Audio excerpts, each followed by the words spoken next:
This video is brought to you by Miniature Market. Thousands of board games, discounted prices, miniaturemarket.com.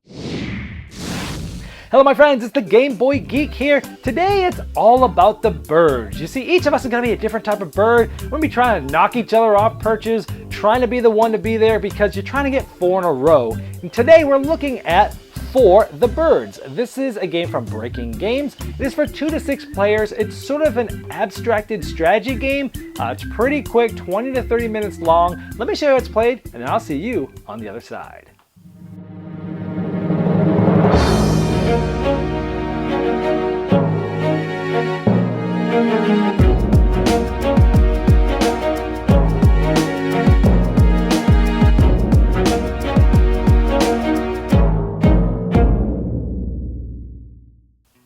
The object of the game is to get 4 of your birds into one of 2 different types of configurations. The first one is a straight line, and this line could be basically horizontally, vertically, or diagonally, assuming that there's a branch that goes all the way through. The other way to win is to get 4 in a square just like this. Each player will play their turn, and then it will go clockwise to the next player's turn.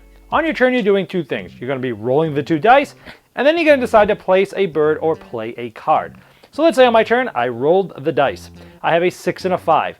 I can place one of my birds from my reserve to either 65, which is here, or the other way, 56, assuming that, in this case, let's just assume it's empty. So let's say I go into 56.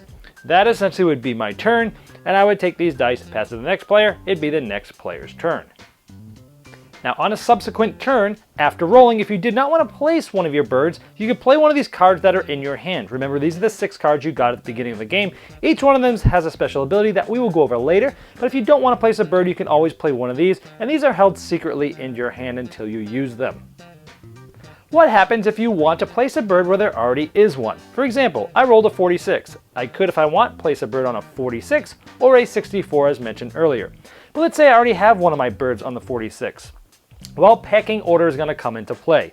What that means is you always have pecking order over your own birds. So if I'm the red player and I want to go into 46 where I already have one, I can place this bird here, and this bird will then slide to any adjacent spot that's open in this case, or to any adjacent spot where it has pecking order. So let's say it was empty, it would slide this bird down here, and I would be able to put one there. Now you do have pecking order over one other bird each game. The player sitting directly to your left, you have pecking order over. So let's say the purple player was sitting to my left and I rolled the 46. I have pecking order over purple. I could then go here, and then the purple player would decide where this bird went by following the lines and making sure it can go to an empty space, or if it's not empty, if it has pecking order over that bird, it will just continue to slide birds in that way.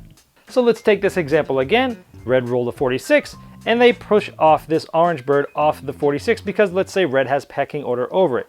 Now let's say the orange player is sitting just to the right of the purple player, which means the purple player is sitting to the left of the orange player, and so orange has pecking order over purple. The orange player can decide, once it gets knocked off by the red player, which direction to go. But let's say it could go in any of these empty spots, but since it has pecking over purple, it could knock purple off, and then purple could decide where to go in any empty spot or into a spot that it has pecking order over. So it just flows like that through a chain reaction. Now let's say I rolled the dice and I did not want to place my bird in either 82 or 28, for example. Now these cards will all be in my hand, secret from the other players, but I put them here so you could see them. Let's say you play one of these. That's all you can play. And let's say I played flock. You can move 2 of your birds 1 space each, and it's taking in effect the normal moving rules that I'd already talked about. You could shoo, which is remove a hawk or a crow from the tree. Essentially, you would remove it off the board, and you would place it off the board so it can come in later. Peck, you can move an opponent's bird 1 or 2 spaces. So if I was the orange player, I could move this purple bird, let's say 1 space, or if I want to move it 2 spaces, it actually flies over the first space, so I could use this to maybe block the red player coming down here. You could do a swoop, which is move one of your birds 1 or 2 spaces, and just like the peck, if it's moving 2, it could fly over the first space.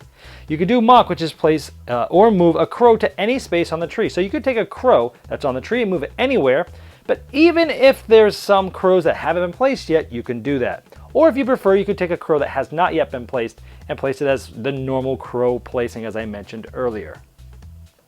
This one allows you to re-roll one or both dice, and at that point you could still either place your bird or play another card. Essentially it just gives you another turn. I must say, once you play one of these cards, you discard it. So basically, let's say we played roll, all these cards would still be in my hand. This goes face up in front of me.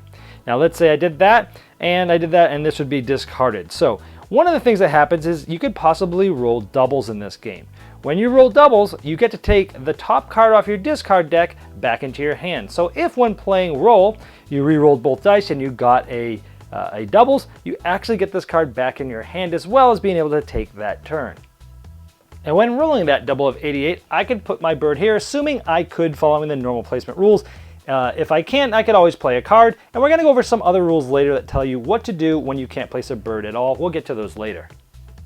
Now when you're rolling your dice, you might roll a hawk and or a crow. In this case, we rolled a 6 and a crow. And notice that the crows are black, and they're the black dice, and the hawks are brown, and it's the brown dice, so it also helps you figure out which one is which. So let's see this. I rolled this. If I want to, I could place this crow on any number that has a 6 anywhere in it. So any of the 60 numbers or any of the numbers that have a 6 in it.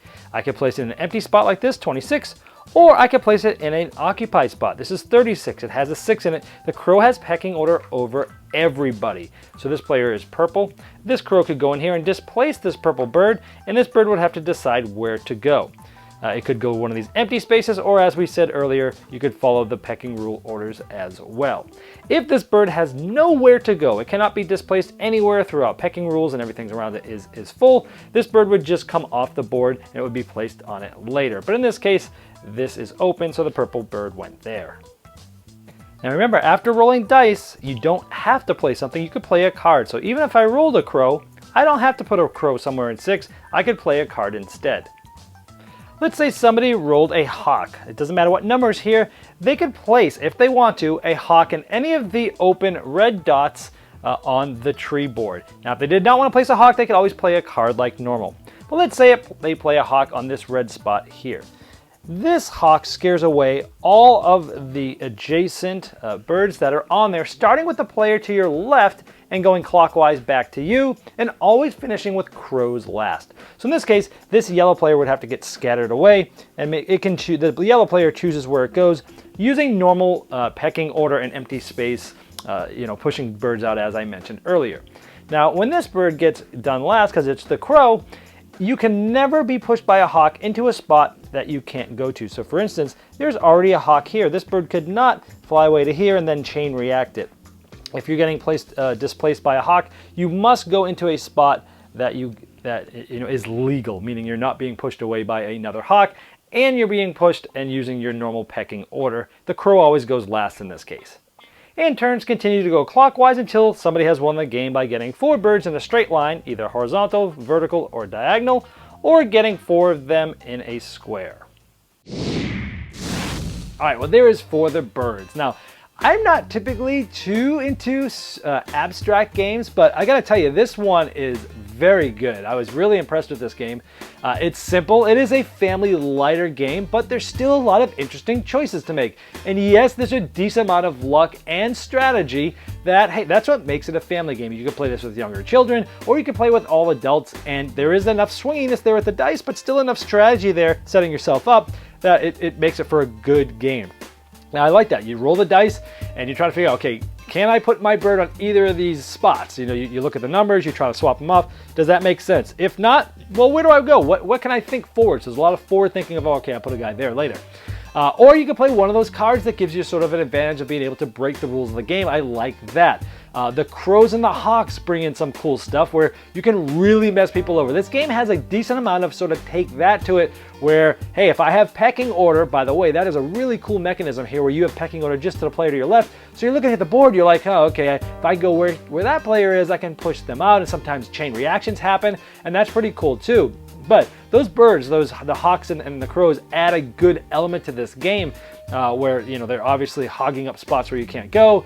They've got pecking order over everything. But I also like the strategery, if that's a word, in this, where you can specifically roll And if you get a spot that's near a hawk, you can go there personally on purpose to then slide yourself into a position that benefits you. And I think that's a cool little niche strategy here. So overall, I think the game's very good for a very simple strategy game that's abstracted, but the theme comes through, and the theme is cool. Even though it isn't abstract, birds are a fun theme. I like how they have the artwork is fun. It's sort of that cartoony artwork.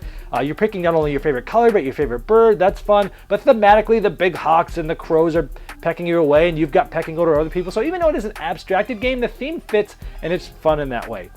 So overall, if you're looking for a family level light strategy game that balances a decent amount of luck with a decent amount of strategy, which means if you're just a huge strategy player and you want no luck, this game's not for you. But if you like to have a little bit of luck with some strategy and to have it evened up with younger players or with people that maybe don't play as many games as you, I think this is a great family game in that abstract arena. So if that's what you're looking for, it's quick, 20-30 minutes, but it's still a lot of fun, and that is For the Birds. This video was sponsored by Miniature Market's Review Corner. The Review Corner features podcasts, video, and written game reviews by gamers for gamers. Miniature Market, the online gaming superstore. Thousands of board games, discounted prices. Check them out at miniaturemarket.com. I'd like to thank each and every one of you for backing me on Kickstarter, making this season become a reality. I'd like to especially thank those here that have backed me at the credit level. Now, these video reviews are also available by audio on our podcast. It's the intros and the final thoughts on GameBoyGeek.com. Click podcast.